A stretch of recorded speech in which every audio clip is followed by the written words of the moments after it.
Hi everyone. Well, a big question on my mind is, has Australia lost its mojo?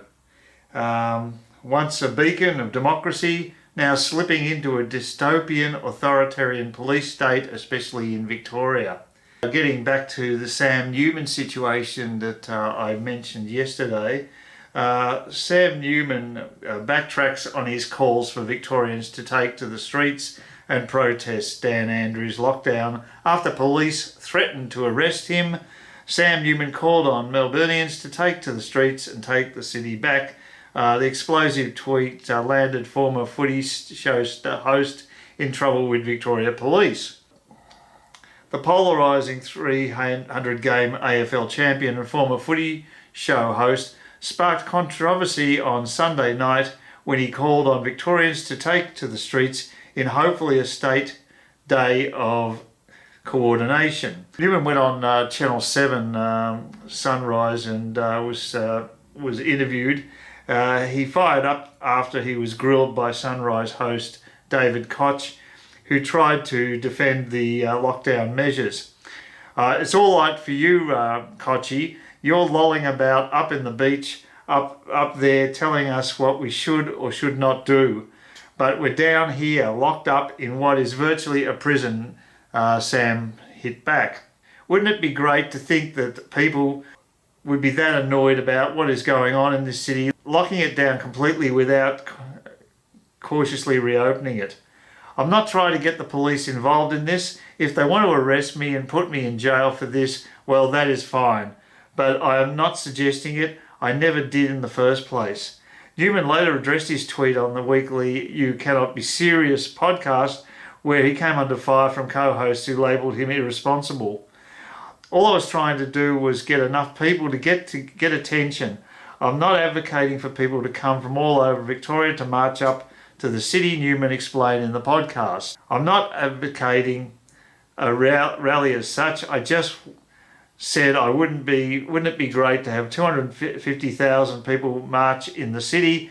That's hyperbole. That is designed to get the attention of the government cautiously reopening businesses. I couldn't give a stuff if they open the city or not because I don't have a business, but people are actually about to lose their livelihoods. And that's very true, and that's happened in Sydney as well, by the way. Through the inaction and the stringent requirements that this government is putting on people. All they do is tell us how many people have died and how many have contracted the virus. There's got to be other things they can speak about. Newman fired off his extraordinary tweet after anti-lockdown protesters clashed with police in a dramatic standoff in Broadmeadows in the city's north on Sunday night. A Victorian police spokesman said the force had its sights set on those they claim are coordinating and encouraging protest activity on Saturday.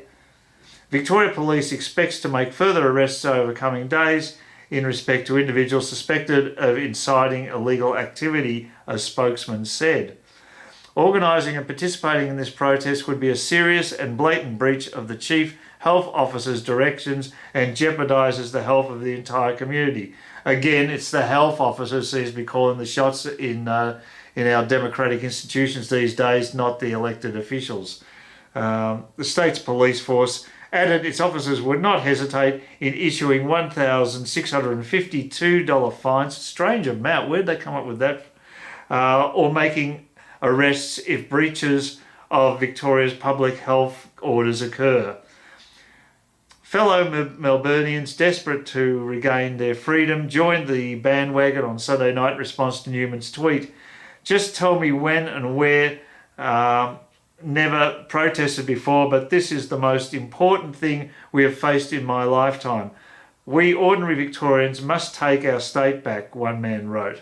Another added, a protest at some point needs to happen so our political class can get a sense of the real opposition to the unbalanced measures put in place. Of course, not everybody agreed with that. They had dissenting views, but that there was some passion on the side of Sam there. Well, the really good news for Sam Newman, though, is that he's not a pregnant woman from Ballarat, because if he was, he'd be harassed in his own home and arrested. Check out the contrast in how a leading sports personality such as Sam is treated and given a caution, and compared to a 20-something pregnant mum who's a relative nobody. The contrast is stark, and it shows how inequitable the treatment can be between a prominent personality and just some woman from country Victoria. Pregnant mum arrested for planning lockdown protest. Footage has emerged of a pregnant mum being arrested while in her pyjamas at home after she organised an anti-lockdown protest in Ballarat. In the video, she pleads with police not to handcuff her, saying she has an ultrasound appointment. Watch the video. Yeah, it's quite a confronting video. I'll show you the footage in this video. What's this? Coronavirus pregnant Victorian woman filmed arrested. Arrest of an Australian anti-lockdown protester has made global headlines, with commentators describing it as a national day of shame. And I've got to say, I feel the same way. I mean, the heavy-handed way these people, these cops came in, masked cops came into this woman's house and just shoved these papers in her face and arrested her because she'd made she's incited people apparently on Facebook. That was a major crime.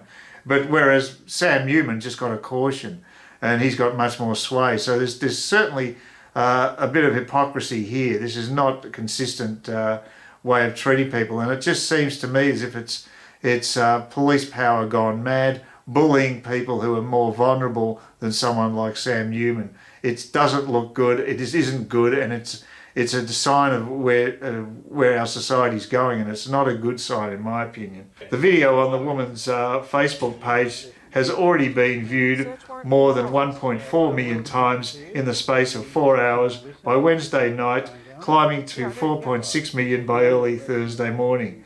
Furious social media comments describing the scenes as absolutely disgusting and not okay. What the actual F, one person wrote, echoing many others, while another described it as a national day of shame. The news has made international headlines, with American publications including USA Today and Newsweek and the UK's The Sun among those picking up the story, while social media users from across the globe have also slammed the handling of the case. It's also been picked up by the Daily Mail, of course, here, which is doing quite a fine job, I've got to say. The Daily Mail being a UK tabloid online here is actually providing better news coverage than a lot of the Australian outlets. So that's an interesting development with that publication. Detectives descended on the woman's miner's rest home on Wednesday, armed with a search warrant, after they became aware of a prohibited gathering scheduled to take place in the regional Victorian city this Saturday. Officers raided the 28-year-old's home and seized her mobile phone and computer equipment after she greeted them at the door in pink pyjamas. Upon being told she was going to be arrested, the woman began to cry and told officers she would happily delete the social media posts, with her Facebook page reportedly containing links to a peaceful Freedom Day protest scheduled for the weekend. The government has gone to extreme measures and are using scare tactics through the media to prevent the Melbourne protests, the event's description said. So yeah, they're just paranoid about it. They can't allow any dissent whatsoever.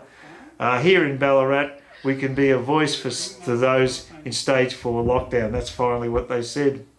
So that's a contrast between someone with an AFL pedigree, who's a high profile commentator, compared to an average poor woman who's just basically vulnerable, and these bully boy cops just come in and basically invade her home and arrest her. I mean, it's a really bad look. It looks like something you'd expect out of Eastern Europe, not Australia.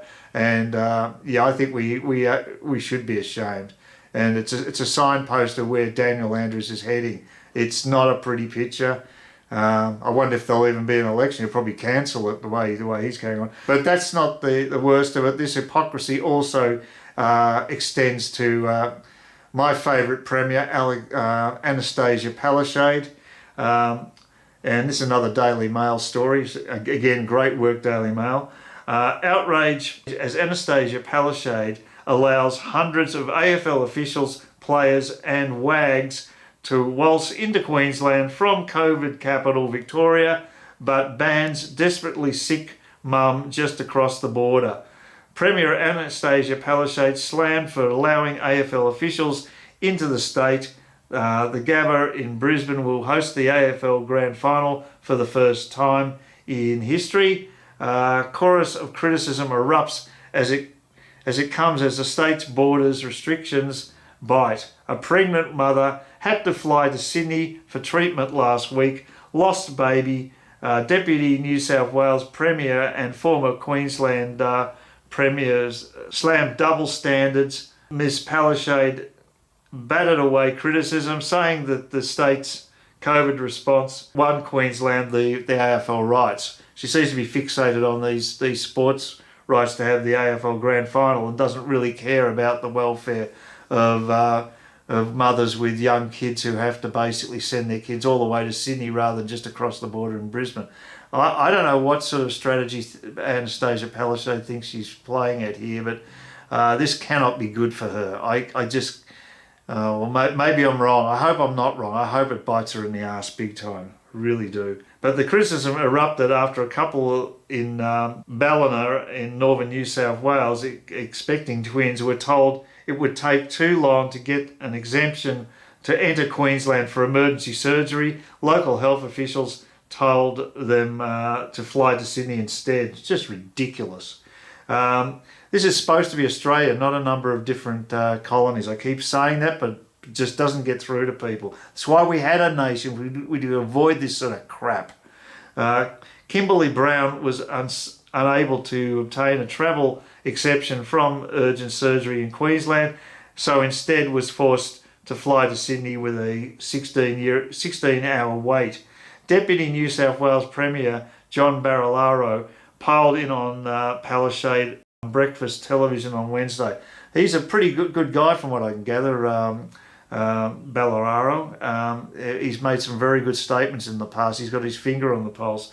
Mr Barilaro said it's hypocritical for Queensland to close its borders over concerns about COVID-19 in New South Wales and yet let in hundreds of AFL officials, players and their families from the virus hotspot of Victoria. 400 AFL officials from Coronavirus Central will go across the border into Queensland, yet a young family can't get emergency health care across the border, he said. I think Anastasia Palaszczuk continues to show politics trumps good policy, and I think she is undoing all her good work. Just 2 new COVID-19 cases were recorded in Queensland in the 24 hours to 9 a.m. on Wednesday, with the number of active cases in an existing cluster remaining at 28. Mr Barilaro argued that the border closure is hurting New South Wales residents who need healthcare in Queensland. I don't get it. I just don't understand why the Premier of Queensland can't see it. Show some heart. And I agree. Yeah, like I say, he's a good guy. He's a really good guy. He's a National Party MP, and I think he's like I say, he's down to earth, and there's very few politicians, I'd say, that fit that category in this country. Show some ability to understand the impact this is having and understand that the Queensland border is a seamless border. Ms Palaszczuk today brushed off the criticisms. She said winning the rights to host the grand final were an endorsement of her government's response to COVID-19. What?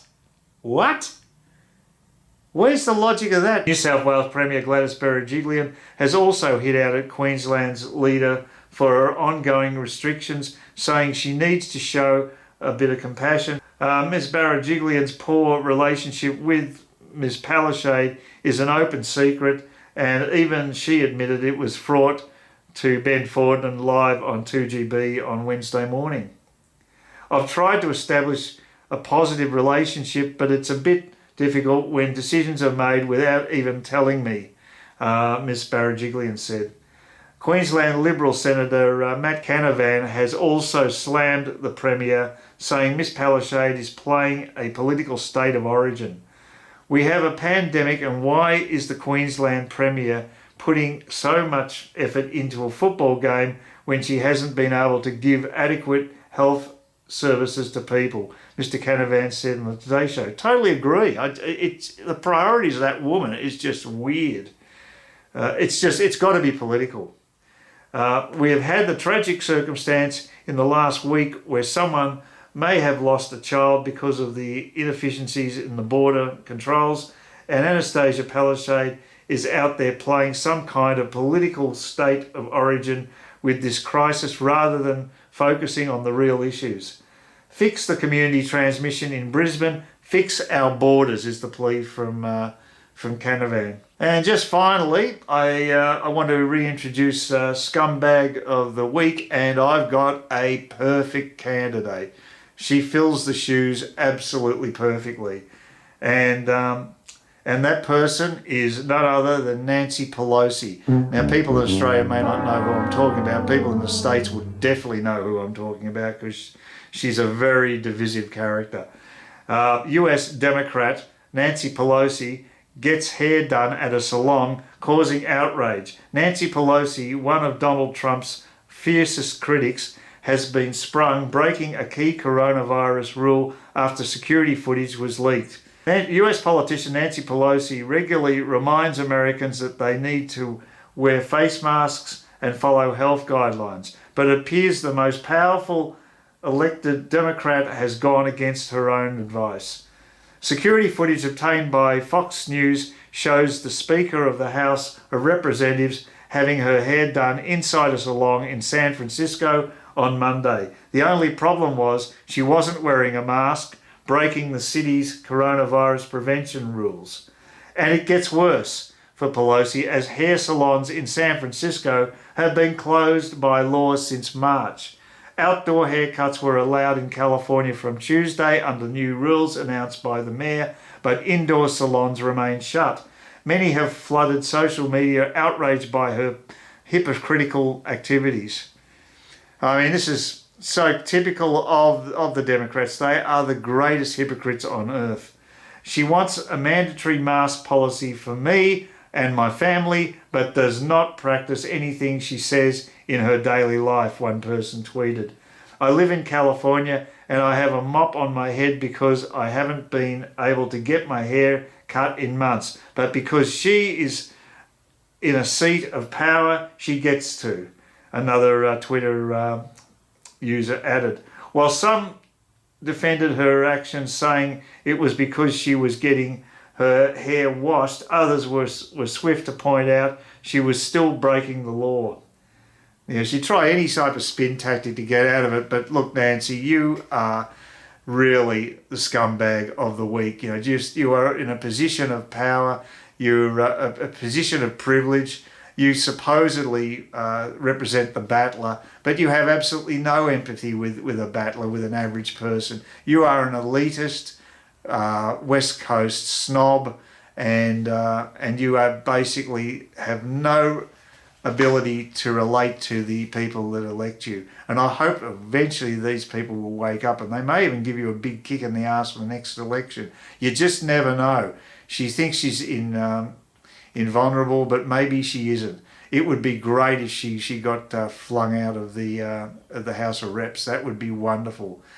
But you never know with California or New York for that matter. There's so much happening in the States at the moment. It's very unpredictable. And basically, I think it's poor that poor pregnant woman got treated so shabbily by the police in Ballarat. That's disgusting, and it really leaves a sour taste in my mouth. And I think I predicted there'd be some ugly moments taking place in Victoria with this prolonged shutdown. Now Daniel Andrews has got an extension of 6 months of the emergency rule. I'm really worried about the way that state's going to go. I think it's in a downhill spiral, and it's very disturbing. Next time I'll probably mention the house price situation, which is looking dire as well. So look, I'm sorry it's been a bit of a downer. At least we got to put the boot into Nancy Pelosi. That cheered me up anyway. It may not have done much for you guys. But I have not been a fan of that woman for a long time. But look, I hope you have a good Thursday, and please keep supporting the channel. All the more subscriptions are always appreciated. Thumbs up, thumbs down, and of course keep those comments going, even though they have been against me lately. So, as I said, I'll take all criticism, and I've had some negative comments slung at me from the last video, which was a bit of a marathon itself. So look after yourselves, stay safe, and be sensible, and keep watching if you enjoy what I'm presenting.